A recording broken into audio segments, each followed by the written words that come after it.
انہوں نے مجھے ایک بھاری لفافہ، تب میں نوائے وقت میں لکھتا تھا، انہوں نے مجھے دیا اور انہوں نے کہا کہ یہ ہماری محبت ہے، صدر زرداری صاحب کی محبت ہے، یہ ان کا پہلا سلام ہے، آپ اس کو قبول کر لیں۔ ندیم افضل چند جو ہیں وہ ایف سی کالج میں میرے اسٹوڈنٹ تھے، میں یہ سمجھتا ہوں کہ وہ یہاں پر گئے تھے ایک بہت ہی بیمار شخص کے طور پہ، اور وہاں جا کر وہ بالکل انہوں نے ابھی پی ڈی ایم کے جلسے میں جو تقاریر کی ہیں اور جو ہمیں وہ ان کی شخصیت دکھائی دیتی ہے، وہی ان کے لہجے میں جو ایک گرج ہے اور ان کا وہ جو ایک سرخ و سفید چہرہ، تو اس سے تو یہ نہیں لگتا کہ وہ بیمار ہیں۔ مجھے حیرت ہوتی ہے کہ کوئی وہاں پہ ٹاک شوز نہیں ہو رہے، کوئی وہاں پہ ایک دوسرے کو گلاس نہیں مار رہے، کوئی وہاں پہ ایک دوسرے کے دستوں کے ربا نہیں ہے،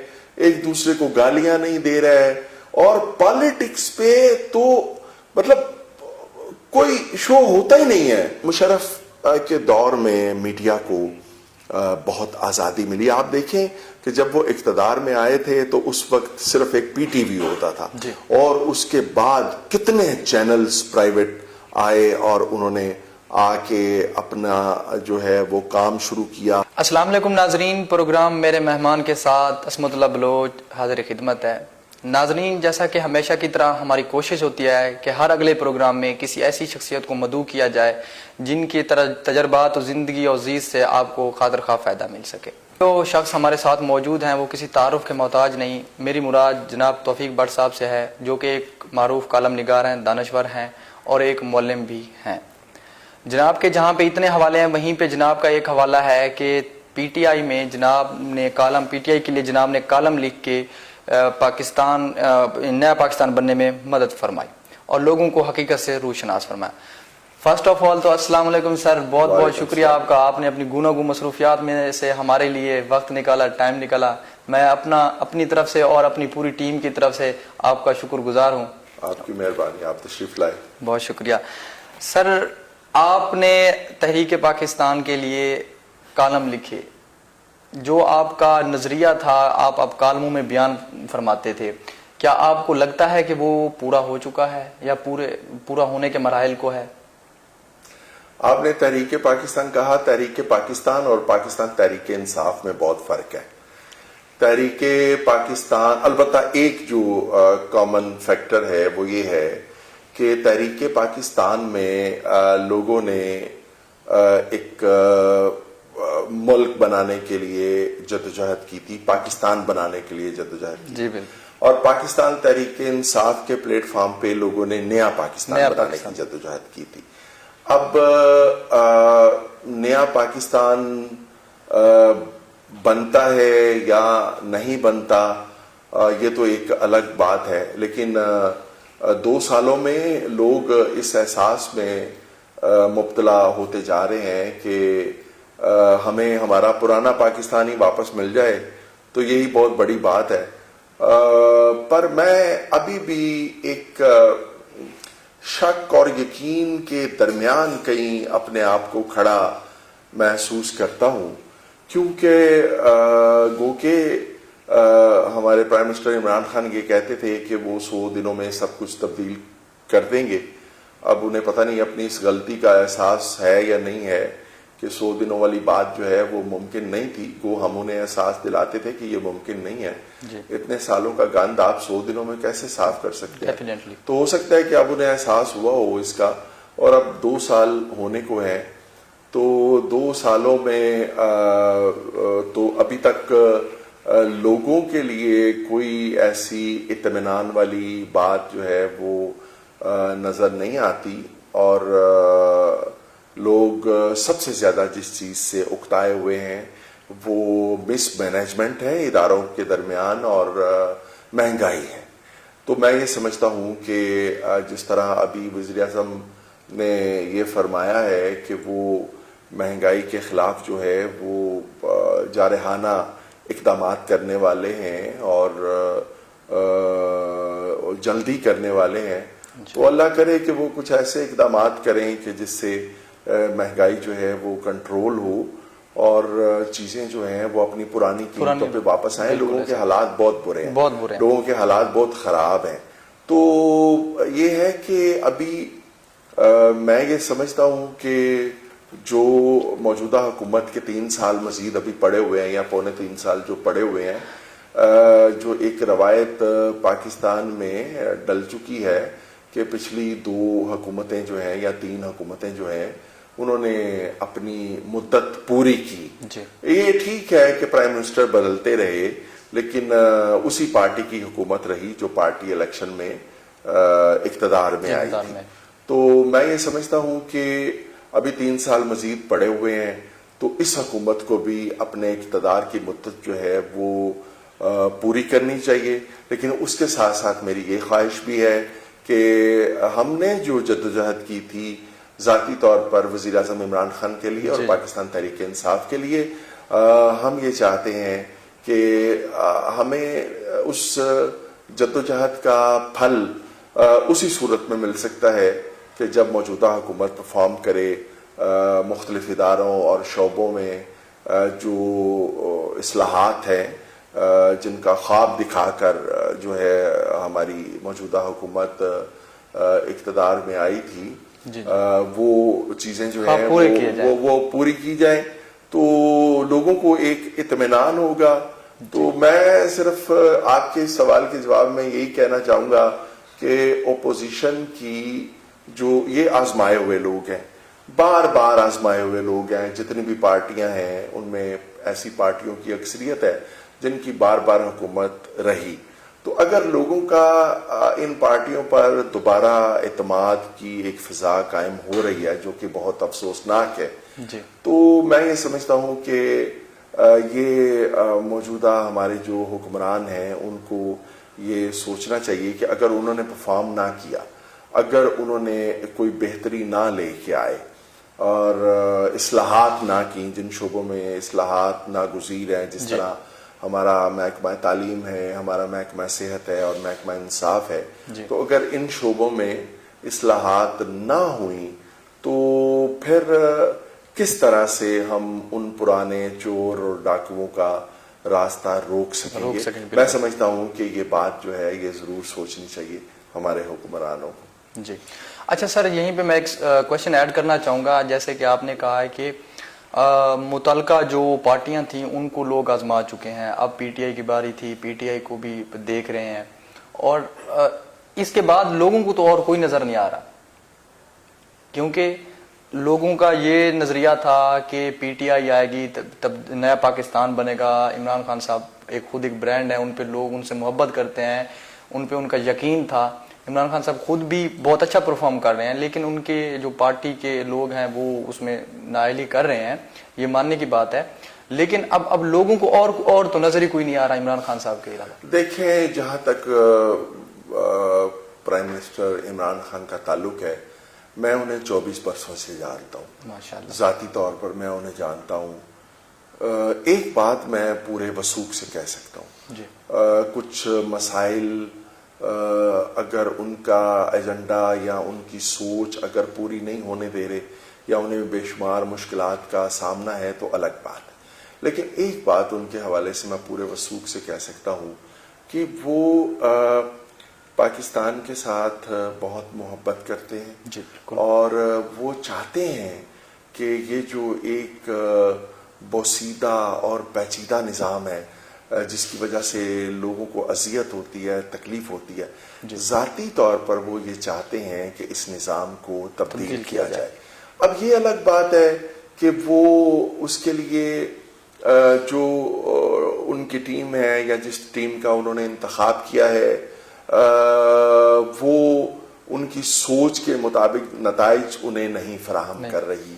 لیکن یہ بھی ایک المیہ ہے کہ وہ کہاں سے لوگوں کو لے کے آئیں. وہ کوئی جاپان اور چائنا سے اور باہر سے تو لوگوں کو نہیں لے کے آ سکتے, اور جو 1-2 لوگ ان کے ترجمان بنے ہوئے ہیں جو باہر سے آئے ہیں ان کی پرفارمنس بھی بہت پور ہے. وہ ہیں بیسیکلی تو وہ پاکستانی ہیں, لیکن اب وہ ظاہر ہے کہ انہی لوگوں کے ساتھ انہوں نے گزارا کرنا ہے. تھوڑا سا اگر وہ, میں سمجھتا ہوں کہ اپنی اگر ٹیم تبدیل کریں اور اپنی ٹیم پر نظر رکھیں اور ان کی کارکردگی پر نظر رکھیں, محکمانہ کارکردگی پر نظر رکھیں, اور اگر وہ تھوڑا سا اپنی توجہ سابقہ جو حکمران ہیں اور جو اپوزیشن ہے اس سے ہٹا لیں اور اپنا فوکس جو ہے وہ صرف اور صرف عوام کے مسائل پر رکھیں, اپنی توجہ صرف اور صرف عوامی مسائل پر دیں, قومی مسائل پر دیں, جو ہمارے انٹرنیشنلی جو چیلنجز ہمیں درپیش ہیں ان کی طرف وہ توجہ دیں. عالمی سطح پر جن ملکوں کے ساتھ ہمیں اپنے معاملات بہتر کرنے چاہیے, خارجی معاملات بہتر کرنا چاہیے, وہ اس طرف توجہ دیں اور ان کو وہ اداروں کے رحم و کرم پہ چھوڑ دیں. ادارے جانیں, یہ لوگ جانیں, یہ بات میں پہلے بھی ان سے کہہ تو میں یہ سمجھتا ہوں کہ اگر وہ یہ کر لیں تو فوکس کریں وہ صرف اور صرف عوام کے مسائل پہ, ان کی بات کرنا چھوڑ دیں.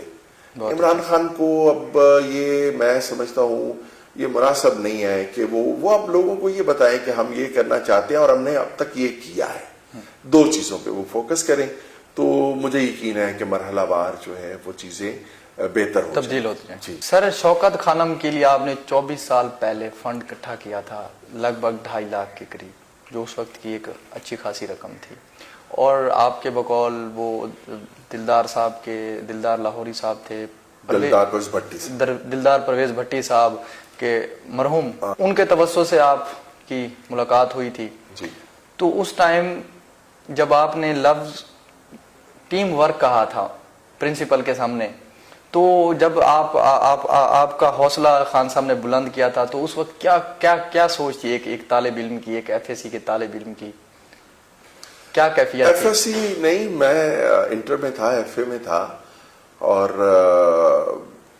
بس اس وقت تو جس طرح وہ کہتے ہیں نا کہ عمران خان صاحب کا طوطی بولتا تھا, اور چونکہ ہمارے پاکستان میں جو عوام کی اکثریت ہے وہ کرکٹ کی شیدائی ہے, میرا خیال ہے کرکٹ کے مقابلے میں اور کسی سپورٹس کو اتنی اہمیت حاصل نہیں رہی ہے جتنی کرکٹ کو رہی ہے. تو اس حوالے سے لوگ کرکٹرز کے بھی شیدائی ہوتے تھے, اور پھر عمران خان نے جو ایک سماجی سلسلہ شروع کیا شوکت خانم کی صورت میں, جو پاکستان میں کینسر ہاسپٹل بنا, یہ ان کی ایک ایسی خدمت ہے کہ اس خدمت کی بنیاد پر میں اکثر یہ سوچتا ہوں اور یہ کہتا ہوں کہ اگر وہ اپنا کردار صرف سماجی خدمات تک محدود رکھتے پاکستان میں, تو عبدالستار ایبی کی کمی ہمیں بالکل محسوس نہ ہوتی. عبدالستار ایبی صاحب کی وفات کے بعد اگر ہمارے خان صاحب جو ہیں وہ یہ سیاست کے جھمیلوں میں نہ پڑتے اور یہ سیاسی جو دنگل بازی ہے اس کا حصہ نہ بنتے, اور وہ صرف سماجی خدمات تک اپنے آپ کو محدود رکھتے, تو میں آپ کو پورے یقین سے کہہ سکتا ہوں کہ اس وقت یعنی وہ سیاست میں بیزی ہو گئے نا, تو وہ توجہ پھر ان کی ہٹ گئی. تو اگر وہ یہ توجہ رکھتے تو اس وقت پاکستان کے ہر شہر میں ایک شوکت خانم بن چکا ہوتا, اور کسی کینسر کے پیشنٹ کو علاج کے لیے لاہور میں یا پشاور میں جو ہے وہ نہ جانا پڑتا, ہر شہر میں ایک شوکت خانم بن چکا ہوتا, اور یہ ایک بہت بڑی خدمت ہوتی. اب میری یہ خواہش ہے خان صاحب سے, میں یہ گزارش کرنا چاہتا ہوں کہ اب جس طرح انہوں نے پرائیویٹ لیول پہ ایک شوکت خانم ہاسپٹل جو ہے وہ بنایا اور وہ اتنی کامیابی کے ساتھ چل رہا ہے, کوئی ایک غیر جانبدار شخص نہیں ہے جو کسی بھی حوالے سے شوکت خانم کے کردار پہ انگلی اٹھا سکے. تو میں یہ سمجھتا ہوں کہ اگر یہ سرکاری طور پہ, اب وہ چونکہ پرائم منسٹر ہیں اور صحت کے شعبے میں انہیں کام کرنا چاہیے, تو جس طرح پرائیویٹ انہوں نے شوکت خانم ہاسپٹل بنایا, اسی طرح انہیں چاہیے کہ سرکاری طور پہ بہت سارے پاکستان کے شہر جو ہیں وہاں پہ وہ شوکت خانم کے معیار کے ہاسپٹل جو ہیں وہ بنائیں. اس سے لوگوں کو بہت بڑا فائدہ ہوگا, اور اس سے خان صاحب کو بھی بہت فائدہ ہوگا, اور ان کی پالیٹکس کو بھی بہت فائدہ ہوگا. سر ہمارے ملک کے مشہور دانشور اشفاق احمد اشفاق صاحب کی تحریروں کو آپ نے پڑھ پڑھ کے لکھنا سٹارٹ کیا, آپ ان سے انسپائر ہوئے. اگر اشفاق احمد صاحب کی آپ کو تحریریں نہ ملتی تو کیا توفیق بٹ صاحب ایک پروفیسر ہی رہ جاتے یا ایک لکھاری بن جاتے؟ توفیق بٹ تو اب بھی کچھ نہیں ہے. میں بطور استاد بھی وہ کردار ادا نہیں کر سکا اب تک جو میرے گورنمنٹ کالج کے استاد ادا کیا کرتے تھے.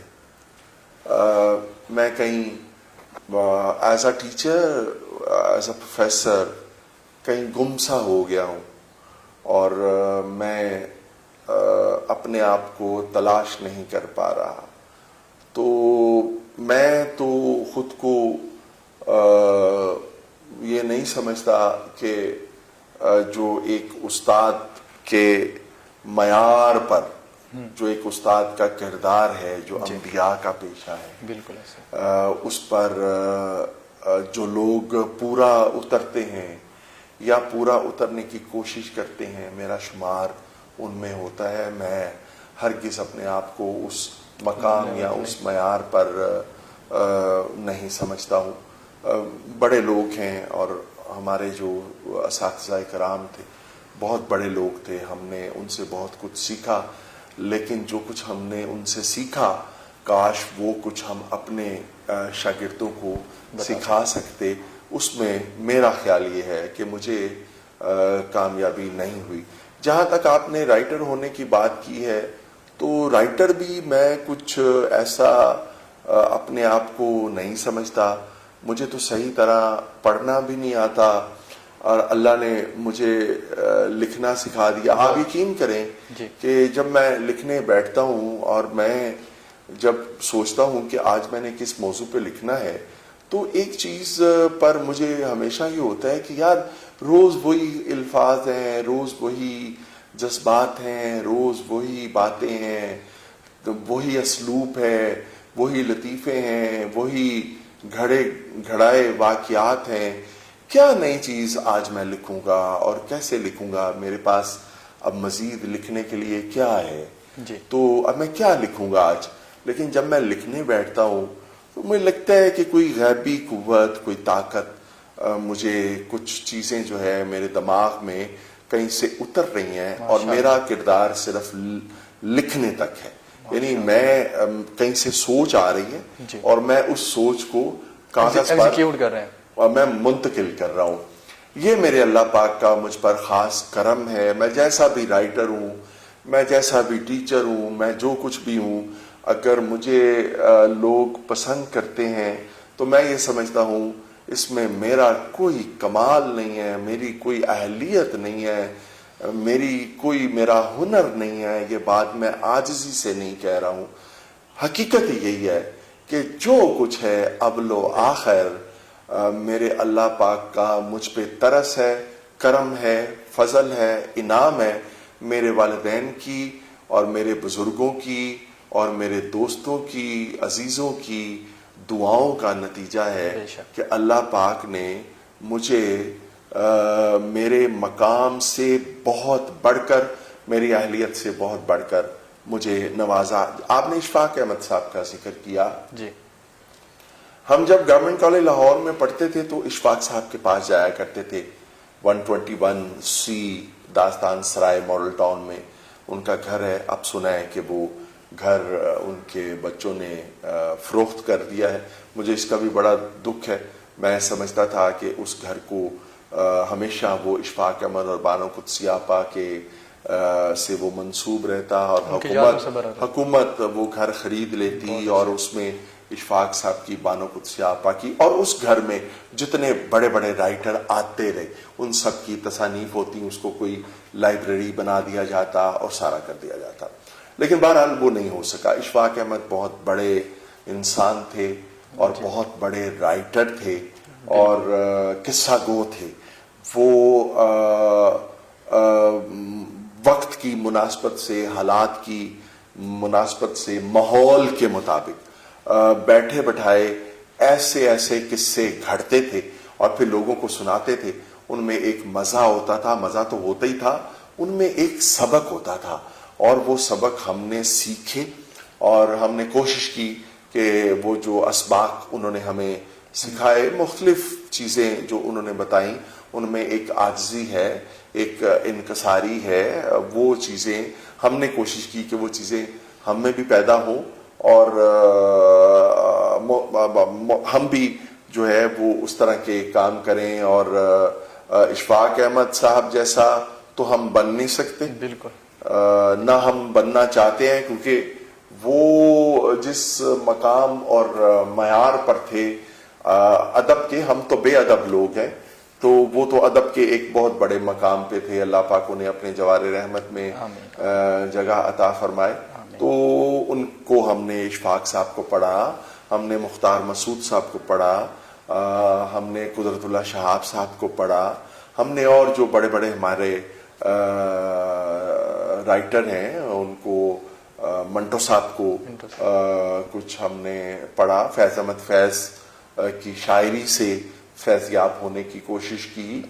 حبیب جالب صاحب کو ہم نے پڑھا, اور ان کی شاعری نے ہمیں جرأت دی, ہمیں حوصلہ دیا.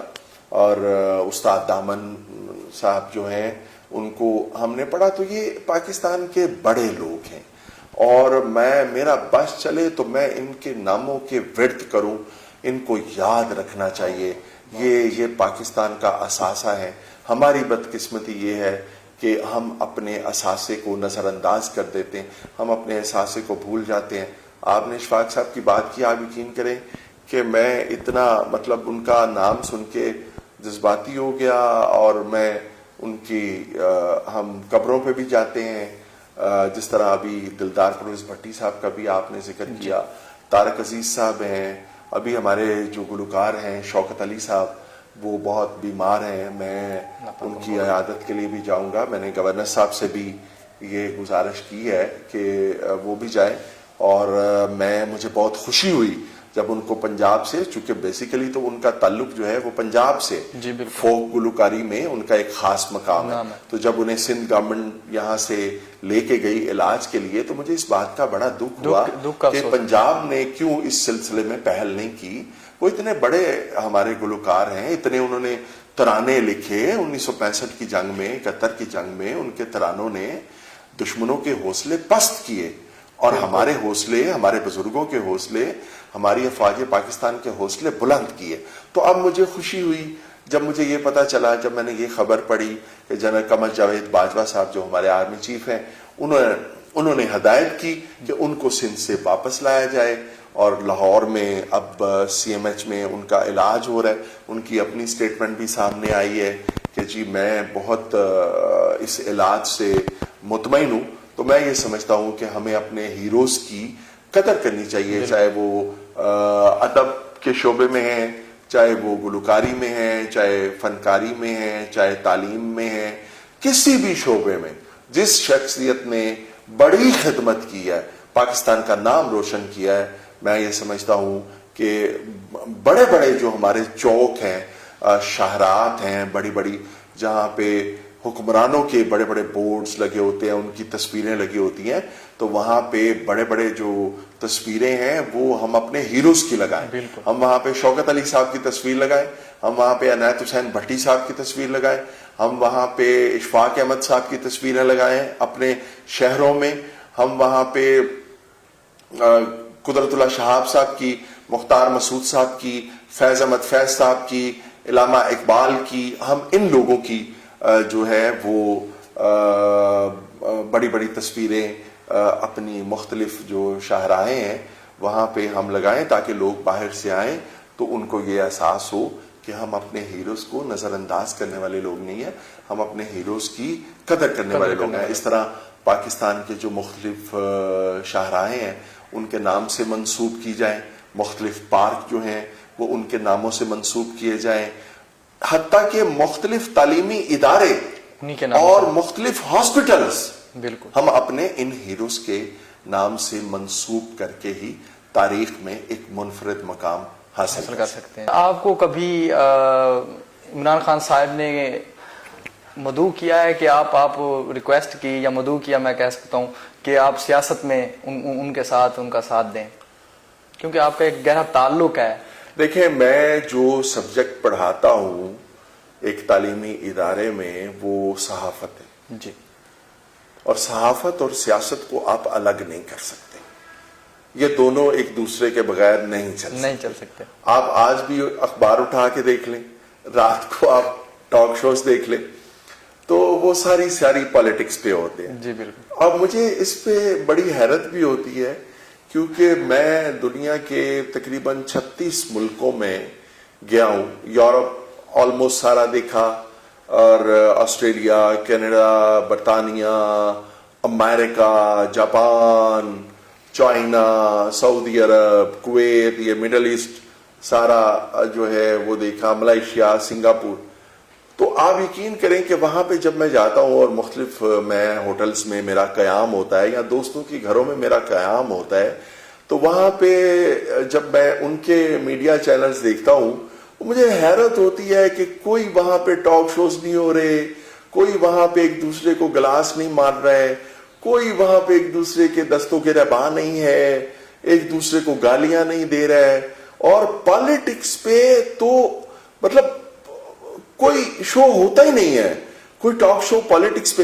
اچھا، ان کے میوزک کے پروگرام ہوتے ہیں، چینلز ہیں، اور وہ میوزک کے چینلز ہیں، پھر وہ معلوماتی چینلز ہیں جو زندگی کے مختلف شعبے ہیں ان کے حوالے سے معلوماتی چینلز ہیں، پھر ان کے جو صحت کے شعبہ ہے اس کے کئی چینلز ہیں، تعلیمی شعبے کے حوالے سے کئی چینلز ہیں، اور جو بچوں کی گیمز ہیں ان کے حوالے سے کئی چینلز ہیں، ان کے کچھ ڈرامے ہیں اور کچھ اس طرح کے پروگرام ہیں۔ تو وہ دیکھ کے اچھا بھی لگتا ہے کہ یار یہ لوگ نہیں اتنا ہر وقت پالیٹکس۔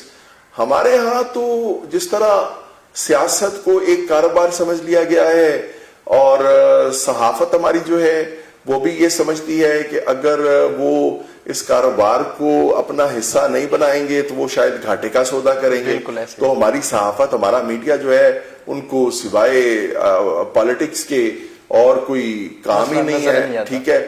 اب دوسری طرف یہ دیکھ لیں، میں جس دن سیاسی کالم لکھتا ہوں اور اپنے ٹویٹر پہ اور فیس بک پہ لگاتا ہوں تو اس پہ بے شمار لوگ کمنٹس بھی کرتے ہیں، لائک بھی کرتے ہیں، اور اگر میں کسی سوشل ٹاپک پہ لکھتا ہوں، میں جہیز پہ لکھتا ہوں یا مذہبی جو ہمارے تہوار ہوتے ہیں ان پہ لکھتا ہوں، یا ایسے موضوعات جن سے سوسائٹی کو کوئی فائدہ پہنچ سکتا ہے، جس طرح میں نے پہلے عرض کیا سوشل ہمارے جو ٹاپکس ہیں میں ان پہ لکھتا ہوں، کوئی وہ اس پہ ریسپانس ہی کوئی نہیں ہوتا۔ تو پتہ نہیں لوگوں کو ایک چسکا سا پڑ گیا ہے اس میں سیاست کا، اور عوام کو بھی چسکا پڑ گیا ہے، اور وہ ہمارے میڈیا کو بھی چسکا پڑ گیا ہے۔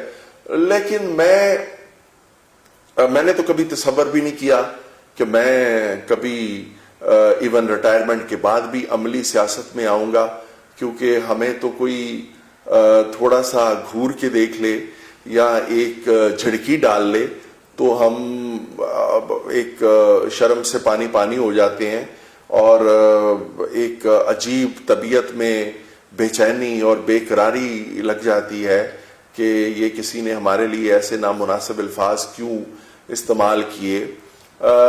تو سیاست میں تو اتنی گندگی ہے کہ آپ جیسے ہی سیاست میں آتے ہیں لوگ آپ کے بارے میں ایسے الزامات لگاتے ہیں، آپ پر ایسی تہمتیں لگاتے ہیں، اور آپ کو اس انداز سے ننگا کرتے ہیں اور گندا کرتے ہیں کہ میں سمجھتا ہوں کہ باضمیر لوگ جو ہیں جن کے ضمیر تھوڑے بہت زندہ ہوتے ہیں وہ کس طرح اس ساری چیزوں کو برداشت کر لیتے ہیں، کس طرح وہ برداشت کر لیتے ہیں۔ سیاست کو کبھی عبادت سمجھا جاتا تھا، لیکن یہ وہ زمانہ تھا جو سیاست ہمارے قائد اعظم رحمت اللہ علیہ نے کی، یہ وہ زمانہ تھا۔ اب تو سیاست جو ہے اس میں دن بدن کاروبار کے علاوہ اتنی گندگی ہے، سیاست میں اتنی گندگی ہے کہ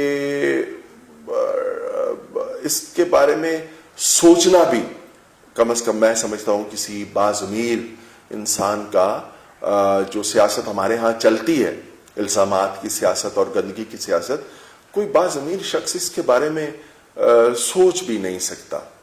تو نہ آپ کے جو سوال کا دوسرا حصہ ہے، نہ خان صاحب نے کبھی میرے ساتھ اس موضوع پہ بات کی ہے. سر، ٹائیگر فورس کنونشن کے دوران کنونشن میں عمران خان صاحب نے جو سپیچ کی، اور وہ انہوں نے وہ سپیچ میں ایسے ہاتھ رکھ کے کہا تھا، تو آئی تھنک کہ 80% لوگ جو ہے نا اس سے خوش ہوئے، جو ان کے چاہنے والے تھے کہ جناب کوئی ایک اچھا اب کام کیا جائے گا، ان کی ایک امید بڑھ گئی. لیکن وہیں پہ دیکھا جائے تو 20% لوگ، جس میں صحافی برادری آ جائے، ڈیموکریٹس آ جائیں اور مختلف پولیٹیشین آ جائیں، تو وہ ناراض تھے. تو کیا آپ کو لگتا ہے کہ عمران خان صاحب نے وہ مطلب صحیح وہ پوز کیا تھا؟ یہی کرنا چاہیے ایک وزیر؟ دیکھیں، میرا تو ان سے بہت ہی ایک گہرا اور ذاتی اور قلبی تعلق ہے، اور میری طرف سے وہ رہے گا. بے شک. اگر میری کچھ تحریروں کے حوالے سے ان کی ناراضگی ہے، یا کچھ چیزیں جو ہیں وہ انہیں اچھی نہیں لگتی، کچھ باتیں میری اچھی نہیں لگتی، اور میرے نوٹس میں بھی چیزیں آتی رہتی ہیں، تو میں ہنستا ہوں. میں کہتا ہوں وہ ٹھیک ہے، وہ جیسا بھی سوچتے ہیں، مگر میری طرف سے ان کے ساتھ ایک جو ذاتی تعلق ہے وہ رہے گا. کیونکہ میں ابھی تک اس یقین میں مبتلا ہوں کہ ہمارے جو جتنے بھی ہمارے سیاستدان ہیں، ان میں عمران خان کا کردار کم از کم اس حوالے سے بہتر ہے کہ انہوں نے بے شمار مواقع ملنے کے باوجود ذاتی طور پر کوئی کرپشن نہیں کی، لوٹ مار نہیں کی. ہر انسان کی شخصیت میں کچھ کمیاں کوتاہیاں ہوتی ہیں، ان کی شخصیت میں بھی ہیں، اور انہیں دور کرنے کی ضرورت ہے. خاص طور پہ میں ایک بات ضرور ان سے کہتا ہوں، اور ان کے بارے میں نے لکھی بھی ہے، کہ جب بھی کوئی کسی انسان کو اللہ اس کی سوچ سے بڑھ کر کسی عہدے سے یا دولت کے یا شہرت کے یا کسی اور حوالے سے، کسی ہنر کے حوالے سے، اللہ پاک جب بھی کسی انسان کو اس کی اوقات سے بڑھ کے نوازتا ہے، تو اس کا جو ظرف ہے وہ بھی اپنے اس عہدے کے مطابق ہونا چاہیے. اور میں یہ سمجھتا ہوں کہ یہ اللہ پاک کی شکر گزاری کا ایک طریقہ بھی ہے، کہ آپ کو اللہ پاک اگر نواز دے تو آپ میں عاجزی آ جانی چاہیے، آپ میں انکساری آ جانی چاہیے، اور آپ میں جو ایک کسی سے جو بدلہ لینے کی سوچ یا انتقام پسندی کی سوچ اگر ہو بھی، تو اس پر آپ کو قابو پانا چاہیے. بالکل. تو میں تو یہ نہیں سمجھتا کہ یہ عمل جو ہے کسی طور پہ بھی مناسب تھا، منہ پہ ہاتھ پھیرنے والا عمل. بات کرنے کے کئی طریقے ہوتے ہیں، بات کرنے کے کئی انداز ہو سکتے ہیں، اور بات کرنے کے لیے کئی مناسب الفاظ کا چناؤ بھی کیا جا سکتا ہے. لیکن خان صاحب کا ایک بہت بڑا مسئلہ یہ ہے کہ وہ دل کی بات کو چھپا نہیں پاتے، وہ روک نہیں سکتے، وہ جو ان کے دل میں ہو اس کا وہ اظہار کر دیتے ہیں. جبکہ جو پرائم منسٹر کا، یہ ایک حوالے سے اچھی بات بھی ہے کہ کم از کم انسان منافقت سے بچا رہتا ہے. لیکن میں یہ سمجھتا ہوں کہ جو پرائم منسٹر کا عہدہ ہے، اور جب انسان سیاست میں آتا ہے تو بہت ساری مصلحتیں اس کو اختیار کرنی پڑ جاتی ہیں، اس کو بہت سارے معاملات میں مصلحت دکھانا پڑ جاتی ہے. اس طرح معاملات نہیں چلتے کہ آپ جو ہے وہ جو آپ کے دل میں ہو. گو کہ انسانی زندگی میں یا عام زندگی میں اس چیز کی ایک اہمیت ہے، اور اس کو اچھا بھی سمجھا جاتا ہے کہ آپ کے دل میں جو بات ہو وہ اس کا آپ اظہار کر دیتے ہیں. لیکن ہماری سیاست جو ہے اس میں اس چیز کو، یہ چیز جو ہے وہ نقصان دہ ثابت ہوتی ہے. تو میں یہ ان سے توقع کرتا ہوں کہ وہ اپنا دل بڑا کریں گے. اور میں بار بار ایک بات کہتا ہوں کہ وہ یہ جو چور اور ڈاکو ہیں، سابق حکمران جنہوں نے اس ملک کو مختلف حوالوں سے لوٹا اور ان کی کرپشن کے ثبوت ہیں یا نہیں ہیں، تو میں یہ سمجھتا ہوں کہ ان کو، خان صاحب کو چاہیے کہ ان لوگوں کو، ان تمام لوگوں کو وہ اداروں کے رحم و کرم پہ چھوڑ دیں. پوائنٹ آؤٹ نہ کریں. ہاں، وہ نہ کریں. جو ان کا کردار بنتا ہے اداروں کی کوآرڈینیشن کے حوالے سے یا اداروں کی معاونت کے حوالے سے، وہ ضرور وہ ادا کریں. یہ تو نہیں ہو سکتا کہ ایک ملک کا جو حکمران ہے وہ کوئی چیز چاہے اور پھر اس سے لا تعلق بھی رہے. یہ تو ممکن نہیں ہے. لیکن جتنا ان کا کردار بنتا ہے اتنا ہی کردار ادا کریں اور فوکس کریں. 3 جو ہمارے سسٹم ہے تباہ حال، ایک ہمارا نظام تعلیم ہے، ایک ہمارا نظام صحت ہے، ایک ہمارا جسٹس سسٹم ہے. ان 3 سسٹم میں اگر وہ چند فیصد بھی اس میں وہ تبدیلی کر سکیں اپنے 5 سالہ آئینی جو ان کی مدت ہے، تو میں سمجھتا ہوں کہ ان کے اس کردار کو یاد رکھا جائے گا. سر، کیا آپ کو لگتا ہے کہ عمران خان صاحب نواز شریف کو واپس لا سکیں گے یا موجودہ حکومت اس عمل میں کامیاب ہو پائے گی؟ کیونکہ حالات و واقعات اور پالیسیز کو اگر دیکھا جائے تو کسی صورت میں ممکن بھی لگ رہا ہے اور کسی صورت میں ناممکن بھی. اب میں ساری بات تو آپ کو کھل کے نہیں بتا سکتا، کوئی تھوڑا بہت کوئی ہنٹ دے دیں. میں یہ سمجھتا ہوں کہ خان صاحب جس طرح کے حالات بن رہے ہیں، اور جو میرے پاس کچھ معلومات ہیں وہ غلط بھی ہو سکتی ہیں، تو خان صاحب کا تو پتہ نہیں کہ وہ نواز شریف کو واپس لا سکتے ہیں یا نہیں لا سکتے. یہ بھی ممکن ہے کہ نواز شریف خود ہی واپس آ جائے، اس کے بھی چانسز ہیں. اور میرے پاس اس حوالے سے کچھ اطلاعات بھی ہیں کہ ہو سکتا ہے کہ وہ خود ہی واپس آ جائے، اور اس کو واپس آنا چاہیے. دیکھیں، میں یہ سمجھتا ہوں کہ وہ یہاں پر گئے تھے ایک بہت ہی بیمار شخص کے طور پہ، اور وہاں جا کر وہ بالکل انہوں نے ابھی پی ڈی ایم کے جلسے میں جو تقاریر کی ہیں اور جو ہمیں وہ ان کی شخصیت دکھائی دیتی ہے، وہی ان کے لہجے میں جو ایک گرج ہے اور ان کا وہ جو ایک سرخ و سفید چہرہ، تو اس سے تو یہ نہیں لگتا کہ وہ بیمار ہیں، بلکہ اس سے تو یہ بھی نہیں لگتا کہ یہ ماضی میں بیمار رہے ہیں. بلکہ سچ پوچھے تو مجھے یہ بھی نہیں لگتا، اللہ پاک انہیں صحت دے، کہ وہ مستقبل میں بیمار ہوں گے. تو اگر وہ صحت مند ہے تو پھر انہیں چاہیے کہ، اور وہ اداروں کے احترام کی بات کرتے ہیں، تو پھر انہیں چاہیے کہ اداروں کے احترام کی بات زبانی کلامی نہ کریں، پاکستان آ کر وہ اداروں کا احترام کریں، خود کو عدلیہ کے سامنے سرنڈر کر دیں، اور اپنے آپ پہ جو ان پہ اشتہاری ہونے کا لیبل لگا ہے اس کو ختم کریں. پاکستان آئیں، پاکستان آ کے عدالتوں میں جو ان کے خلاف مقدمات ہیں ان کا وہ سامنا کریں. اس کا فائدہ خود انہیں ہی ہوگا. پاکستان کو تو پتہ نہیں اس کا کوئی فائدہ ہوتا ہے یا نہیں ہوتا.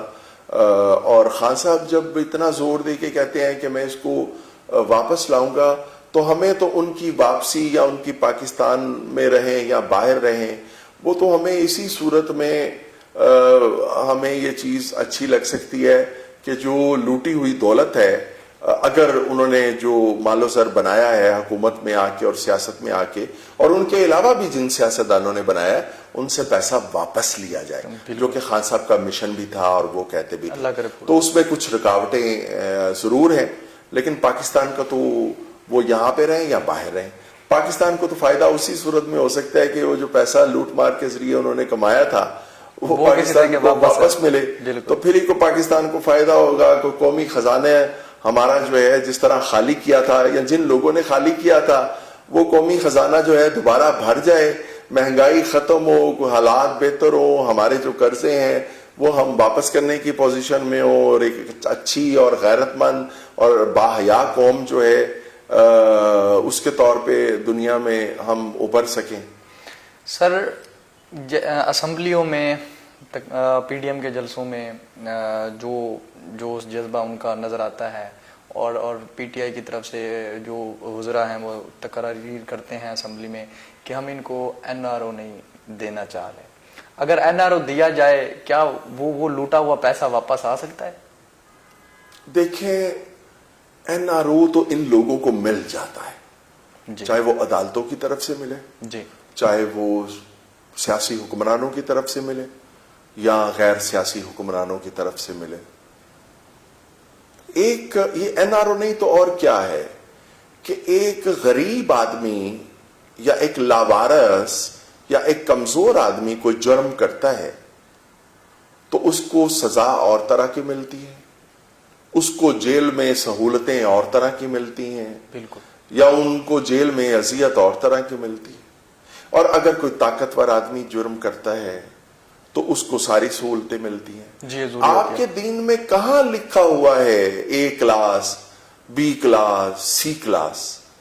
جو جرم کرے گا چاہے وہ چھوٹا ہو، بڑا ہو، کمزور ہو، طاقتور ہو، اس کو اس کے مطابق سزا اور اذیت ملنی چاہیے. جس طرح جو کوئی اچھا کام کرے گا اس کو اس کے مطابق اس کی جزا اور اس کی شاباش جو ہے وہ ملنی چاہیے.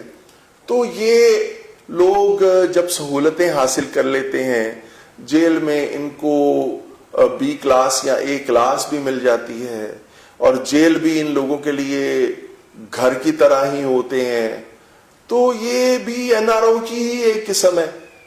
اب وہ این آر او جو ہے وہ اگر پاکستان کے قانون نے، پاکستان کے آئین نے یا رولز نے انہیں دیا ہوا ہے تو ہمارے حکمرانوں نے اس این آر او کو ختم کرنے کے لیے اب تک کیا کردار ادا کیا ہے کہ یہ کوئی اسمبلی میں کوئی بل ہی لے آئیں جس کے مطابق ہر جو کمزور شخص ہے یا طاقتور شخص ہے اس کو ایک ہی طرح کی سزا ملے. یہ جو مختلف کلاسز ہیں، اے کلاس، بی کلاس، یہ ختم ہونی، تو اس میں تو کوئی کردار ادا نہیں کیا. تو باقی تو ان کو بعد میں این آر او دیں گے یا نہیں دیں گے اس کا پتہ نہیں کیا ہوتا ہے. تو این آر او تو ان کو مل جاتے ہیں. این آر او آپ کے جو رولز بنے ہوئے ہیں، جو قوانین ہیں جیلوں کے حوالے سے اور دوسرے حوالے سے، ان کے مطابق ان کو سہولتیں بھی ساری مل جاتی ہیں، اخبارات بھی مل جاتے ہیں، اے سی بھی مل جاتے ہیں، ٹی وی بھی مل جاتے ہیں. تو یہ بھی این آر او کی ایک قسم ہے. تو وہ یہ اور کیا ہے، ابھی یہ جب ایک ایسی فضا بنا دی گئی تھی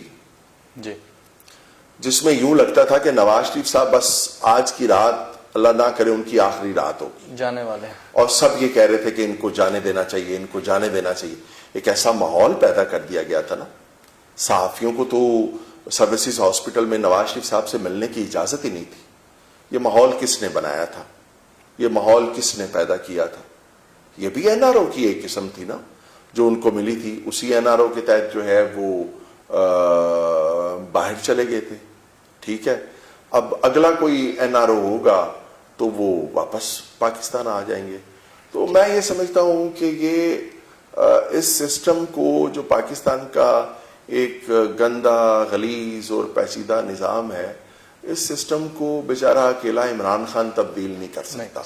آخری بات جو میں یہ کہنا چاہتا ہوں آپ کے اس سوال کے ضمن میں، اب بھی میرا یہ ایمان ہے کہ اس ملک کے 3 بڑے، وزیر اعظم Pakistan, chief of the army staff, chief justice of Pakistan, یہ تینوں مل کے بیٹھ جائیں اور حلفاً یہ اقرار کر لیں، یہ معاہدہ کر لیں، یہ وعدہ کر لیں کہ ہم سب نے اپنے اپنے ذاتی مفادات سے بالاتر ہو کے صرف اور صرف اس ملک کا سوچنا ہے، اس عوام کا سوچنا ہے، اس معاشرے کا سوچنا ہے جو دنیا میں بے وقت ہوا پڑا ہے. کوئی وجہ نہیں، ضروری نہیں کہ وزیر اعظم عمران خان ہو، ضروری نہیں کہ آرمی چیف جو ہیں وہ